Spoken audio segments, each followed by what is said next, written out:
Hi, my name's Tom Taylor and I'm a student at Ravensbourne, University London. This is my second term in the first year and currently working on another project named Creative Writing. For this, I was down to make 2 short films, and in this video I'll be going again into depth on how they were made from being words on a script to being cut in the editing room. Let's go. The first film was called All the Time in the World. The brief given to us for the first film of the second term wanted us to concentrate on using non-verbal world-building storytelling skills. Only being able to use a maximum of 6 lines of dialogue, it was up to us to build a world through visual storytelling. When we had to stick to the maximum duration of 3 minutes, and music was completely up to us, of course, excluding copyright. The roles here are as follows. A man is seen fixing a watch in an abandoned warehouse. The world is a quiet, desolate place. As he fixes the broken watch, he makes his way towards a restaurant. As he reaches the restaurant, we are then taken back a week in the past where he sat at the table opposite his partner. Today is the day he's going to propose, however he continues to mess up the special moment. However, to his advantage, Josh has the power to take back time with the use of his watch. He begins to get carried away and turns back the watch and freezes everyone stuck in the moment. In order to bring back the moment, he must fix the watch. We entered pre-production on the 14th of January. We as a crew were immediately getting to work on the project. I was going to be the DOP on the film, so I began researching into the role heavily. Although I had done cinematography work before, this was going to be my first proper time I was going to tackle it while studying at Ravensbourne. With the high range of equipment and the amount of crew that we had, I felt it was important for myself to use pre-production as a research-based time. I then began to work closely with director Miles on how we wanted to shoot the film. We both wanted to have a good understanding of how we wanted the film to be perceived and shown. It was an idea revolving around one central character, which the audience wanted to have a feeling for, so we were both discussing constantly how we wanted to show that best for the character. He then started storyboarding, which led me on to create and work on the shot list for the film. It was then also down to me to choose what equipment I wanted to use. I wanted to shoot the film on a Blackmagic Pocket cinema camera, as well as having a good range of lighting for the shoot. Risk assessments and health and safety were all sorted out by the producer, Manuel. We were then almost done with pre-production. Going into production on the 22nd of January, we started filming the first day of shooting based around the restaurant scene in the film. We used the same location as us as a group used on the third film based in the Yushu space in King's Cross. This then meant as a DOP I had to convincingly create the sense of a restaurant inside a TV studio. I wanted to use lighting to my advantage as we had a great range of equipment to use from. Wanting to set up a 3-point lighting system on the 2 main subjects, Miles and Vanessa, we then gave a feel of a yellow candle lit dinner inside of a restaurant. I also wanted to keep focus on the 2 subjects and not draw too much attention away from them. As a whole crew, we watched the footage back the next day and decided as a group to use another location to get the footage we needed. As we thought immersing the story in a real restaurant would sell the story greater, so we decided to use the studio work as a test run day. We then rescheduled the shoot later in the week to carry on production.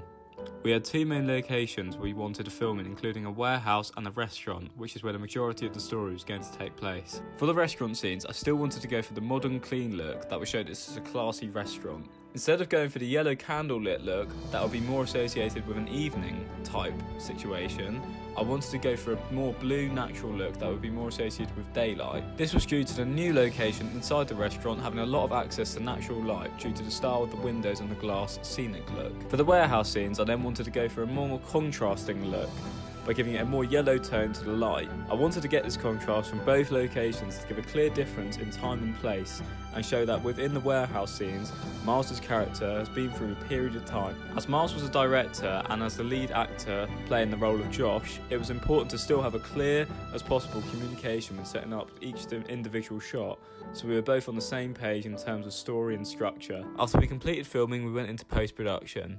Miles, Kath and Manuel were going to be overseeing most of the edit that was going to be taking place to complete the film. We chose to edit on Premiere Pro as it is the software that everyone has the most experience with to edit films on. A big debate during the editing was whether we wanted to freeze everyone within the edit or leave them physically frozen on camera. Either way, we felt it was going to give a different effect to the story depending on which one we went for.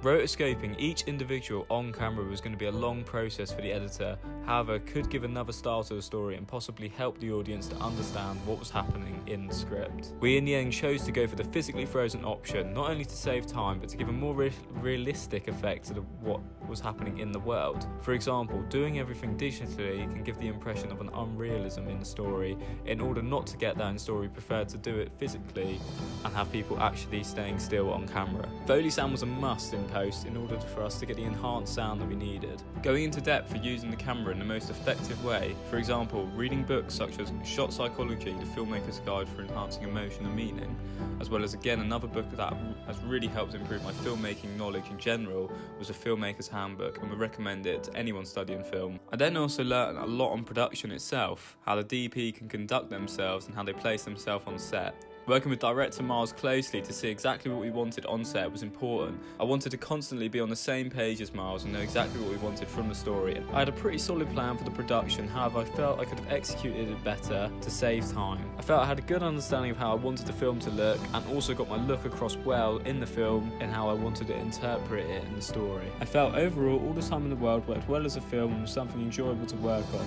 Our target audience was a high range of demographics to give us wiggle room with the story, and even though we wanted to have a pretty conventional story, we still managed to get a rather complex, non-linear style film that was followable for our audience. My next film was No Place for the Unbroken. This brief was probably the most free-roaming brief we'd been given this whole year. As this was most likely going to be our last film of the year, we were given a lot of freedom in how we wanted to make it. The only regulations we had to stick to were having a conventional story, so an experimental film was not allowed. It also had to be no more than 5 minutes. The roles here are as follows. We open up with a woman playing a piano inside a house. In a quiet, desolate world, we watch a man quietly walk into the house where you can hear the sound of the light piano tune coming from a room. As soon as the man enters the room, she begins to stop playing. What happens next changes their lives forever. Pre-production started on the 25th of February. We wanted to have time for development on the project, which started on the 21st of February, so we had 4 days to get a script written and confirm roles to have extra time to concentrate on the story. I was producer on this project, so I wanted to straight away have an idea of how the film was going to go down for the next 3 weeks. I came up with a detailed production schedule so we all know the plan, roughly how the whole production was going to go down. So we gave ourselves a week and a half on the pre-production process so we had time to get all the necessary paperwork required for being ready to move on to production swiftly.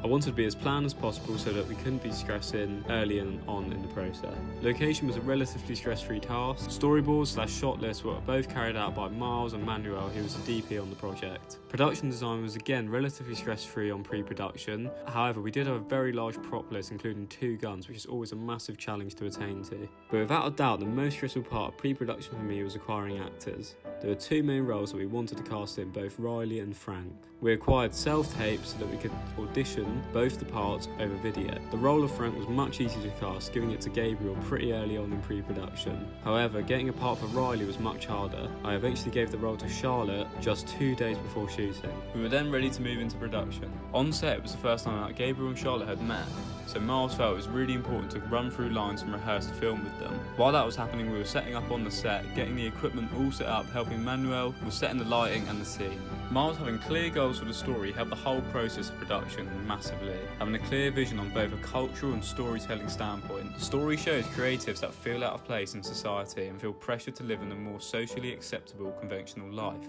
Having the whole scene play out in one room helped us in how effective we could be shooting the story, grabbing the wide, mid-shot and close-ups during the main conversation between Frank and Riley. Also, as it is a heavily dialogue scene, we want the audience to be involved in the conversation and not be far away from the confrontation. Having a tracking shot was vital for the story, creating the sense of unease and tension with the shaky cam style. Gabriel and Charlotte both took direction extremely well off Miles, constantly involved in the scene and understanding the role. After a successful production, we moved into post. As we wanted to have it as a conventional story and following one main scene, we wanted to clearly show progression in the story that doesn't drag and keeps the film flowing. Building a pre-existing world and taking out just one small segment of that world and putting it into a short film. We also didn't want the film to be more than 4 minutes, as it could have a potential to be more powerful if shorter and snappier for an audience. Also more likely to get attention from more festivals. Live sound on production was actually really good quality that we were happy with, so we didn't have to go into too much detail using Foley sound. I wanted to produce the film to the best of my ability, spending some pre-production, using it for research, reading books such as the DSLR handbook, helped me out on how to manage a team, also attending a very inspirational guest lecture from Glenn Kirby. I wasn't able to book a more suitable enough tripod for the shoot that we had in planned, as my risk assessment was rejected too close to the date of production. I would have much rather got a solid tripod for what we needed. I managed to get a detailed plan in pre-production, so we were all ready for the next steps of the project. I felt my organisation skills on the project was pretty good as well. No place for the Unbroken, I felt again hit our intended audience for the higher teens plus area, as we felt this was a necessity in order for our film to be a success. It was great fun to be on and was one of the projects that went the most smoothly overall.